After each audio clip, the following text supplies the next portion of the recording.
व्हिडिओमध्ये दाखवलं होतं सांजोऱ्या कशा बनवतात, तर चला आपण ते बघून घेऊ। आता इथे आई सारण घरूनच रेडी करून घेऊन आलेली होती, पण तरी मी तुम्हाला सांगते, रवा भाजून घेतला छान, त्यामध्ये पिठी साखर टाकली, खोबरं पण भाजून घेतलं होतं, त्याच्यात टाकली, वेलची पूड पण त्याच्यात टाकून दिली आणि छान असं सारण रेडी करून घेतलं। त्यानंतर मैद्याची कणिक मळून घेतली आणि अशा छोट्या छोट्या पोळ्या लाटून घेतल्या। त्याच्यात आता ह्या चम्मचच्या साहाय्याने मी सारण भरून घेणार आहे। तुम्ही जास्तही भरू शकता, तर मी बघू शकता तुम्ही कशा पद्धतीने भरते। तर मी आता हे चम्मचच्या साहाय्याने टाकून घेतलं आणि छान असं हाताने दाबून घेतलं आणि चारी बाजूने मी पाणी लावून घेते आणि दुसरी छोटी पोळी आपण त्याच्यावरती टाकून घेऊ आणि छान अशा हाताने प्रेस करून घेऊ, म्हणजे दाबून घेऊ, की जेणेकरून ते कड्या मोकळ्या नको व्हायला। आता ह्या कटरने मी कट करून घेते। इथे बघू शकता स्पेशल हे कटर सांजोऱ्यासाठीच भेटतं आणि हे माझ्याकडे होतं, तर मी बऱ्याच वर्षाने अशा सांजोऱ्या बनवते।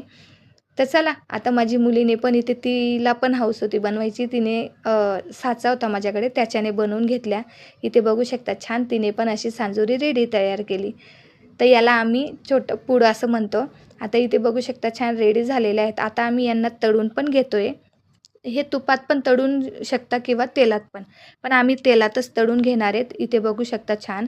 तर हे 2 दिवसाचा व्हिडिओ मी एकत्र करते।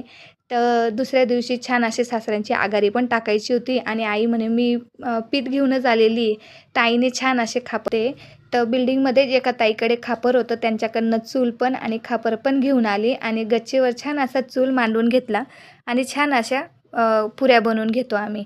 आता इथे बघू शकता मला तर काही पुरणपोळ्या बनवता येत नाही, हां तव्यावरच्या मात्र येतं मला बनवता, पण अशा काही बनवता येत नाही।